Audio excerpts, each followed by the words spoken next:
আসসালামু আলাইকুম রহমতুল্লাহ। আলহামদুলিল্লাহ ভালো আছি। কে কোথা থেকে দেখছেন, কেমন আছেন জানাবেন।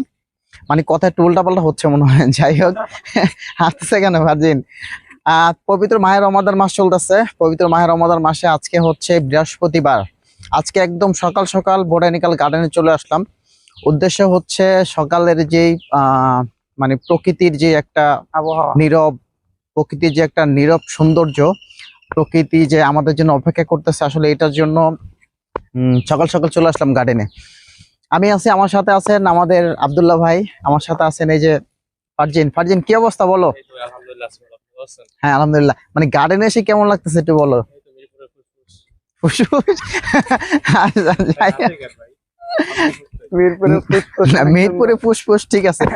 আসলে অনেকে আসছে, কারণ এই গার্ডেনে আসলে কি হয় জানেন, মানে এই গার্ডেনে আসলে একদম ফ্রেশ একটা অক্সিজেন পাওয়া যায়। এই গার্ডেনে হচ্ছে ধুলাবালি মুক্ত খুব সুন্দর মনোরম একটা পরিবেশ কিন্তু এই গার্ডেনের মধ্যে আছে। আর আমাদের ওই সামনে একজন ভদ্র মহিলা, উনি এই পরিষ্কার করতেছেন, ঝাড়ু দিতেছেন, দেখা যাচ্ছে। যাই হোক, দেখা যাচ্ছে না, অনেক দূরে।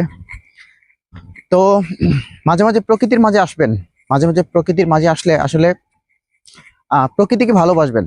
কারণ প্রকৃতিকে ভালোবেসে মানুষ কখনো কষ্ট পায় না। আর প্রকৃতি ছাড়া যখন আপনি অন্য কাউকে, কোনো ব্যক্তিকে ভালোবাসতে যাবেন, তখন সেই ব্যক্তি আপনাকে প্রচুর পরিমাণে কষ্ট দিবে। আর প্রকৃতিকে ভালোবেসে, প্রকৃতির ভালোবাসার টানে আপনি প্রকৃতির মাঝে এসে বসে বসে থাকবেন, প্রকৃতি আপনাকে খুব সুন্দর একটা মুহূর্ত উপহার দিবে।